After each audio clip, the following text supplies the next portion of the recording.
क्या है आध्यात्म? दर्शन, चिंतन धारा, विद्या या संस्कृति की परंपरागत विरासत। आध्यात्म दर्शन यानी जीवन का शाश्वत सत्य। मानव जीवन से जुड़े शाश्वत सत्यों को जानिए और समझिए उपासक डॉक्टर सोहन राज तातेड़ से हमारे खास कार्यक्रम आत्मविज्ञान में। आत्मविज्ञान यानी सही दृष्टि, सही सोच। भाई और बहनों, मातृशक्ति को नमन। स्टूडियो में आपका हार्दिक स्वागत है, अभिनंदन है, सत्कार है। आत्मविज्ञान साइंस ऑफ द सोल कार्यक्रम के अंतर्गत हम आपको सही दृष्टि, सही सोच, राइट विजन, राइट थिंकिंग के माध्यम से आपकी जो रॉन्ग बिलीफ है उसको समाप्त करके राइट बिलीफ में बदलते हैं। यानी आपको सम्यक दर्शन देते हैं, आपको सम्यक ज्ञान देते हैं। और एक बार सम्यक दर्शन, सम्यक ज्ञान किसी को मिल जाता है तो उसके मोक्ष की नींव जग जाती है। यानी कि उसका जीवन एक राजपथ बन जाता है, उसको एक जीवन की नई दिशा मिल जाती है, एक नई दृष्टि मिल जाती है। वो हम सब एपिसोड्स के माध्यम से करते हैं। तो आज हमारा बहुत ही सुंदर एपिसोड है स्वभाव और विभाव। भाई और बहनों, स्वभाव इसका मतलब अपने भाव में रहना, अपने में रहना और अपनी पहचान करना। मैं कौन हूं ये पहचान करना, और इस सृष्टि का संचालक कौन है, इस सृष्टि कैसे चलती है, ये सारी बातों का जो है वह जानकारी करना स्वभाव है। और विभाव का मतलब ये दूसरे के भावों में रहना, अपने से निकल करके दूसरे के भावों में रहना, यानी पर वस्तुओं में रहना, ये विभाव कहलाता है। तो राग द्वेष का जीवन जीना ये विभाव है। जब हमारे जीवन के अंदर राग द्वेष रहता है तो हम विभाव की अवस्था में होते हैं। और ये शरीर जो है ये विभाव से ही बनता है। जो कर्म शरीर है, कॉजल बॉडी है, जो लिंग शरीर है, वह सारा जो है वह विभाव है। उस विभाव के कारण ये शरीर मिला है। आज नहीं, जन्म जन्मांतर से, करोड़ों करोड़ों वर्षों से ये हमारा जीवन चलता आ रहा है। और वो विभाव जो राग द्वेष है, वही विभाव जो है नए विभाव को जन्म देता है। क्योंकि हमारी जो शुद्ध आत्मा है वो तो निष्क्रिय है, वो तो आकार रहित है, उसके तो शरीर ही नहीं है। वो तो मात्र एक जो है आनंदमय सदैव सच्चिदानंद है। सत्य, चित्त और आनंद वाली हमारी शुद्ध आत्मा है। सत्य का मतलब अविनाशी है, जिसका कभी विनाश नहीं होता। और चित्त दर्शन, चित्त का अर्थ होता है वो ज्ञान दर्शन वाली है। उसके अंदर गुण क्या है? ज्ञान का गुण है, दर्शन का गुण है। दर्शन का मतलब देखना, श्रद्धा करना, और ज्ञान का अर्थ होता है नॉलेज करना, किसी व्यक्ति, किसी वस्तु, व्यक्ति की विस्तृत जानकारी करना। ये सारा आत्मा का गुण है। और तीसरा ये है कि उसका लक्षण क्या है? उसका लक्षण है आनंद। यानी हम हर वक्त आनंद में रहते हैं। आज हमारे जीवन के अंदर क्या होता है? विभाव की स्थिति है। तो विभाव की स्थिति में क्या होता है? कभी हम एकदम फूल करके कुप्पा हो जाते हैं, हमको बहुत प्रशंसा होती है। और जब कभी भी हमारे प्रतिकूल परिस्थिति आती है, उस परिस्थिति के अंदर हम मुरझा जाते हैं। और मुरझा जाकर के हम डिप्रेशन के अंदर चले जाते हैं। बहुत कहना चाहिए एकदम अलूफ हो जाते हैं और किसी चीज़ के अंदर मन नहीं लगता है। तो ये स्थिति पूरे विभाव जो हमारे जीवन के अंदर है वो चलती रहती है। लेकिन हम अगर स्वभाव में रमण करें तो अक्षय सुख मिलता है। और वो स्वभाव की परमानेंट स्थिति है, वो मुक्ति है। उसकी मुक्ति के लिए हमें स्वभाव में रमण करने का अभ्यास करना चाहिए, पड़ेगा। हमें ज्ञाता दृष्टा भाव में रहना पड़ेगा। हमें समता की साधना करनी पड़ेगी। हमें संवर को अपनाना पड़ेगा।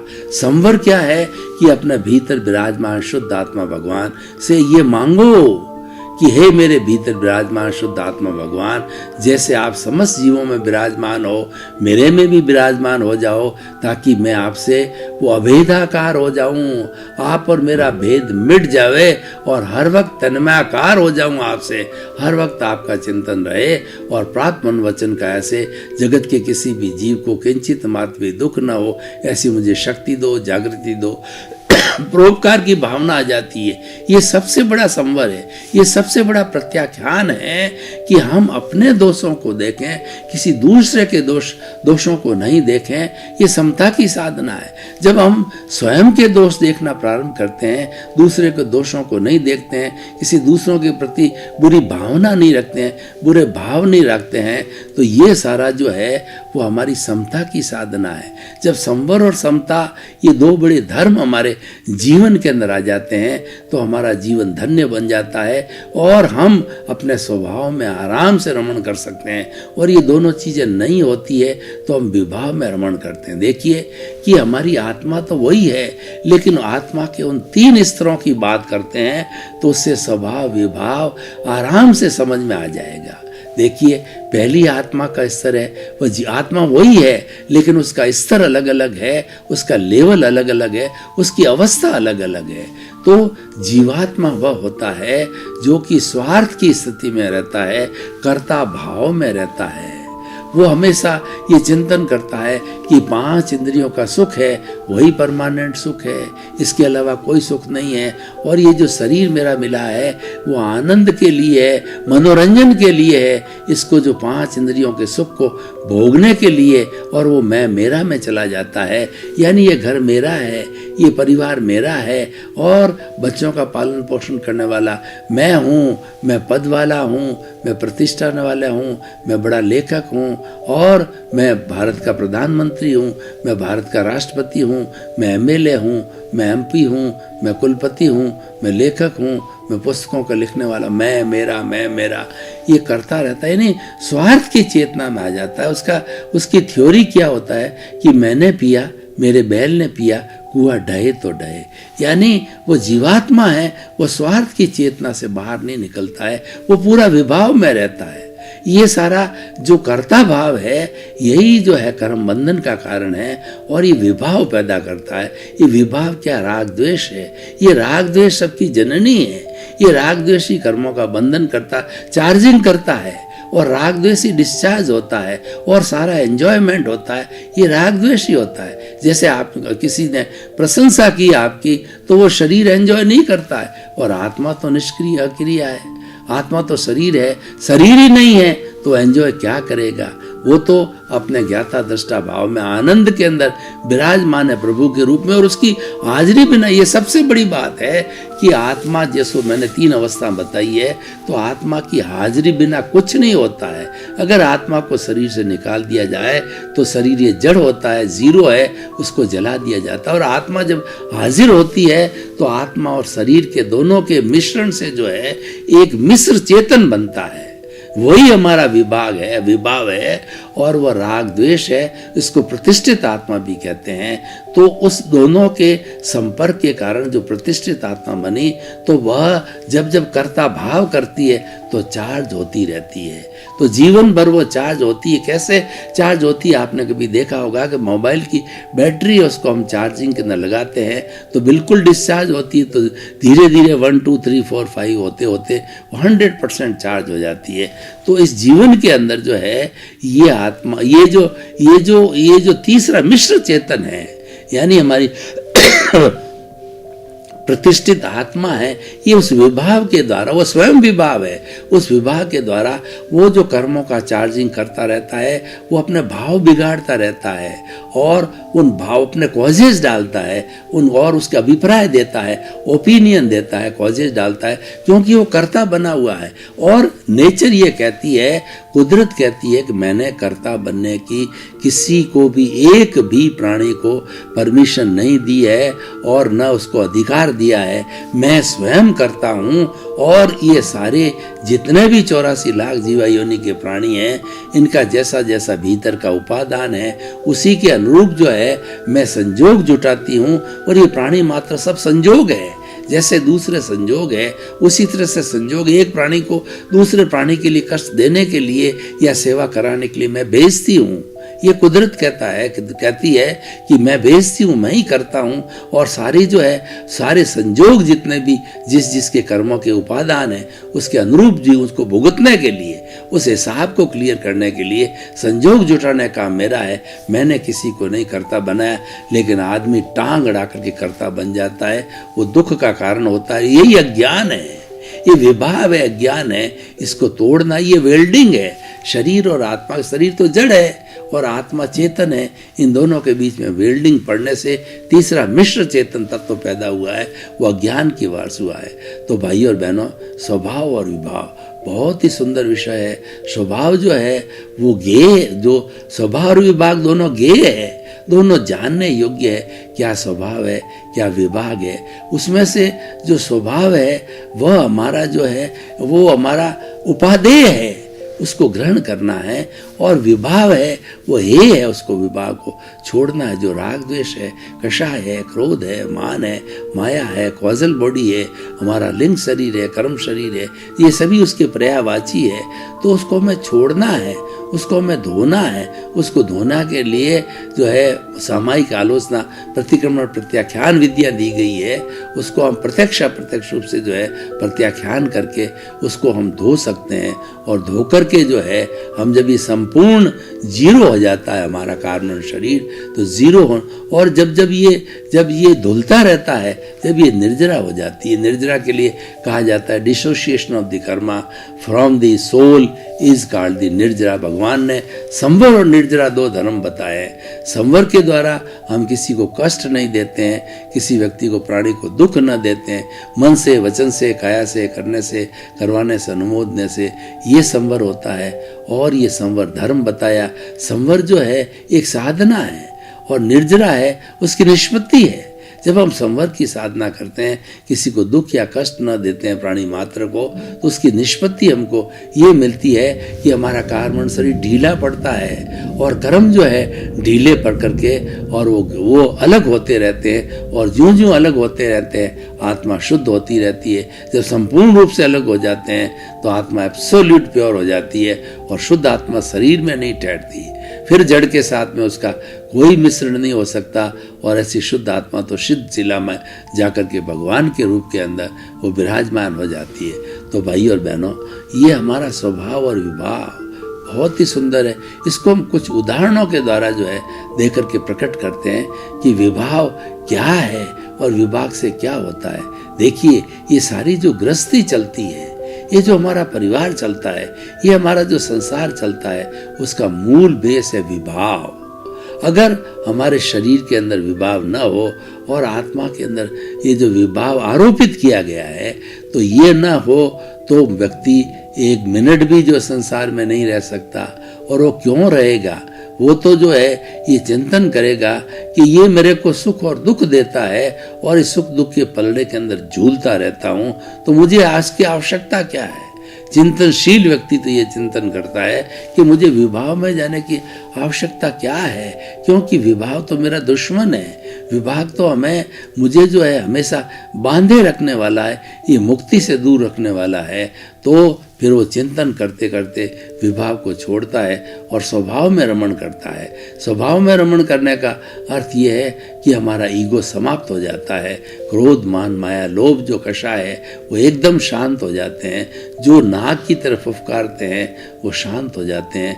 और शांत होने के बाद में हम तटस्थ रूप से और निरपेक्ष रूप से जो है हम आराम से अपनी साधना कर सकते हैं, जीवन यापन कर सकते हैं। तो इसलिए भाई और बहनों, स्वभाव और विभाव विषय बहुत सुंदर है। विभाव को हमें छोड़ना है, स्वभाव को प्राप्त करना है।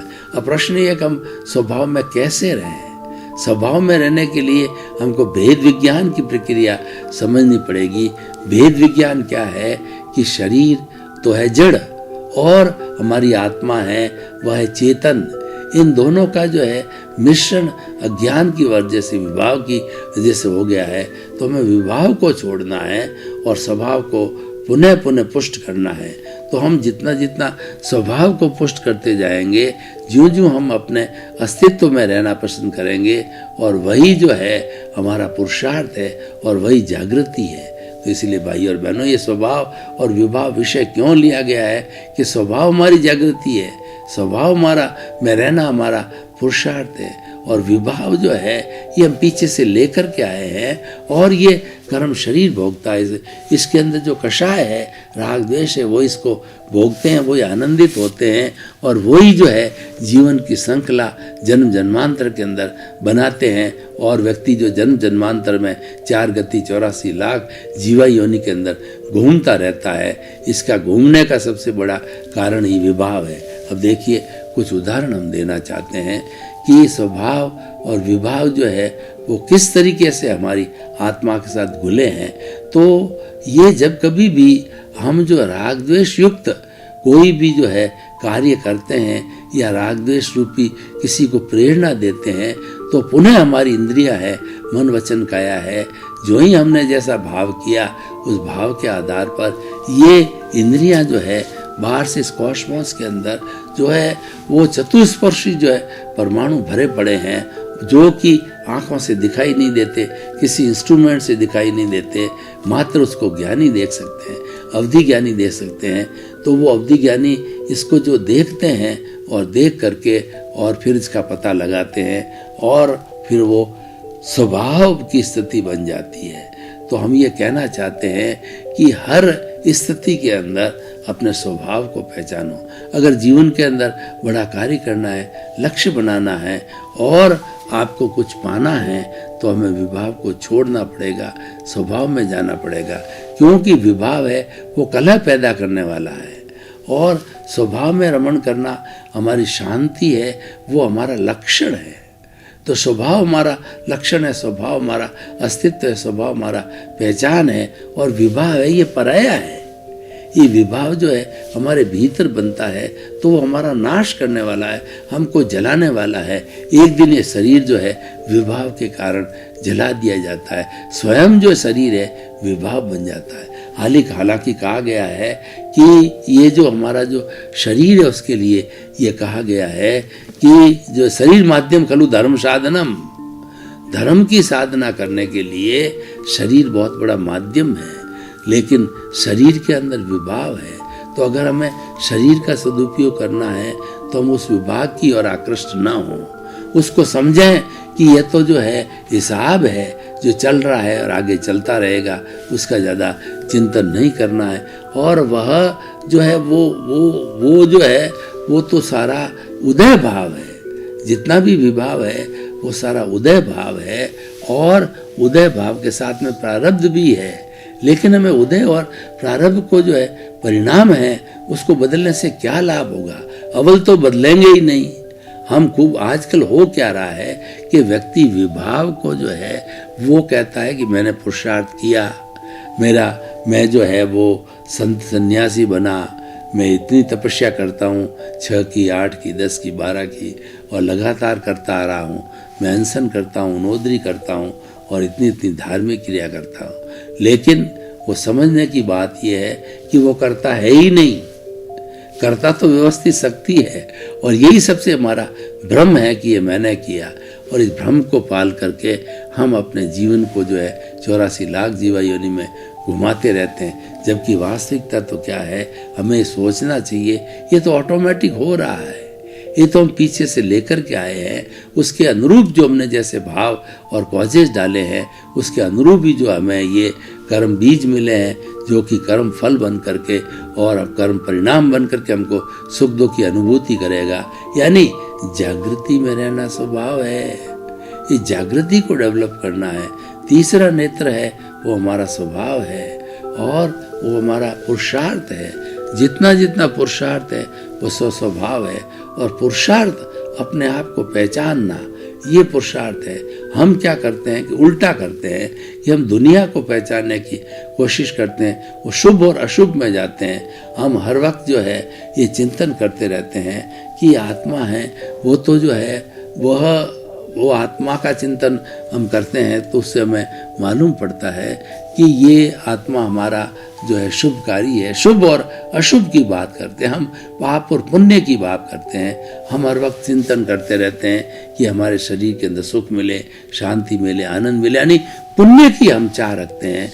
लेकिन कई बार क्या होता है कि पुण्य की चाह रखनी तो अच्छी बात है, रखनी भी चाहिए, लेकिन हमारा पापोदय हो जाता है, हमारा उदय भाव जो चल रहा है वह पापो भाव, वो जो है वो पाप का कारण है।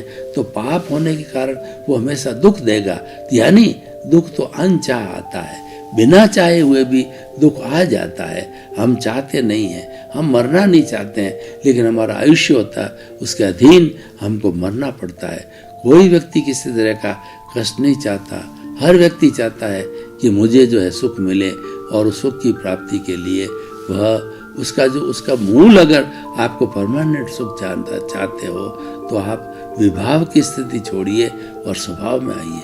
तो कुल मिलाकर भाई और बहनों, हम इस एपिसोड को निष्कर्ष की भाषा में कहते हैं, इसको तराजू पर तोलते हैं तो हमें पता चलता है कि स्वभाव और विभाव विषय क्यों लिया गया।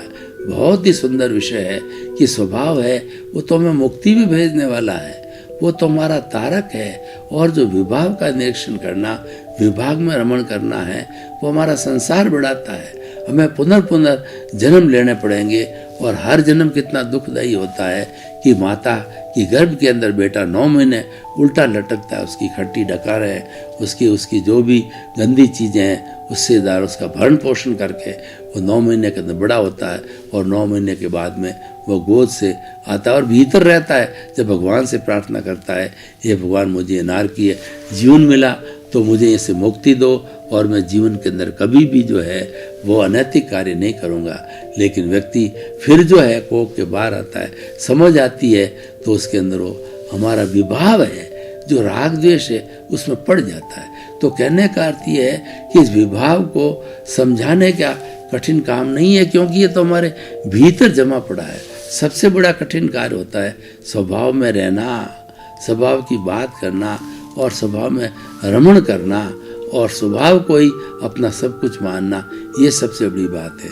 तो भाई और बहनों, हमें हमेशा जो है स्वभाव में रहना चाहिए, स्वभाव का चिंतन करना चाहिए, और स्वभाव को समझना चाहिए कि किस तरीके से हमारा स्वभाव सस्टेनेबल रहे, हर वक्त बना रहे। जब स्वभाव हर वक्त बनता रहेगा, बना ही रहेगा, तो हमारा जीवन बहुत सुंदर होगा, और हमारा परिवार बहुत सुंदर होगा, और हमारा समाज भी बहुत अच्छा बन पाएगा। जो समाज के अंदर आज कुरीतियाँ आ रही है, उन सब का बड़ा कारण है विभाव। तो इस विभाव को समाप्त करना, विभाग एक अज्ञान है, विभाग एक वेल्डिंग है, इसको तोड़ना है, और इसको जीवन का लक्ष्य है कि विभाव को तोड़ करके हमें अपने स्वभाव की स्थापना करनी है। स्वभाव की स्थापना करना ज्ञान है, यानी अज्ञान को छोड़ करके ज्ञान को प्राप्त करना हमारा जीवन का लक्ष्य है। और जब सही गुरु से एक बार अच्छा ज्ञान मिल जाता है, तो हमारी तरक्की जो है आगे से आगे चलती रहती है। तो भाई और बहनों, बहुत ही सुंदर विषय है स्वभाव और विभाव। इन दोनों को बहुत अच्छी तरह से सांगोपांग रूप से समझना चाहिए कि स्वभाव किसे कहते हैं और विभाव किसे कहते हैं। और लकीली जो है ये हमें जो है ऐसा मनुष्य जीवन मिला कि हम उसको आराम से कर सकते हैं, क्योंकि हमें चिंतन करनी पड़ेगी। लाभ हमारा जो है स्वभाव और विभाव को लॉजिकली सोचना पड़ेगा। तो आपको मालूम पड़ेगा कि स्वभाव में रमण करने के लिए ही ये सारी कथाएं बनती है, ये सारे एपिसोड्स बनते हैं, और लोगों को समझाया जाता है। क्योंकि विभाग तो भीड़ भरा पड़ा है, विभाग ही जनक है, और विभाग ही जो है वह उस चीज़ को करने वाला है। उसके लिए हमको अलग से कोशिश करने की ज़रूरत नहीं होती है, और स्वभाव और विभाव के माध्यम से ही जो है हम अपने जीवन को बदल सकते हो। तो हमें सबसे पहले इस बात को चिंतन करना पड़ेगा कि स्वभाव क्या है और विभाव क्या है।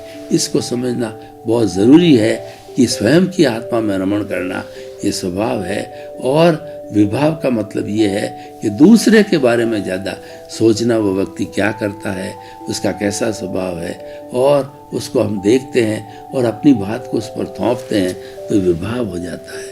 इसलिए भाई और बहनों, बहुत ही सुंदर विषय है। इस सुंदर विषय का हम जितना उपयोग करेंगे, हमारे जीवन में डालेंगे, हमारे कैरेक्टर में डालेंगे, तो हमारा जीवन बहुत ही अच्छा बन जाएगा। भाई और बहनों, आपका बहुत बहुत धन्यवाद। आप ये आत्मविज्ञान कार्यक्रम बराबर देख रहे हो। हमारा जो पर्दे के पीछे ईमेल आईडी और जो है हमारी वेबसाइट और हमारा जो मोबाइल ऐप दे रखा है उसके माध्यम से आपकी जिज्ञासाएं हमारे पास में सैकड़ों हजारों की तादाद में आ रही है और उसका समाधान जो है हम नए नए एपिसोड लेकर के उसका समाधान करते हैं। तो आपकी जो भी समस्या में प्राप्त हुई है उन सबका समाधान इस हमारे प्रतिदिन के नए नए एपिसोड में मिलेगा। तो आप हमारे साथ जुड़ते रहिए और ये देखते रहिए, आपके प्रति मंगल भावना शुभ। आत्मविज्ञान में आत्मविज्ञान यानी सही दृष्टि, सही सोच।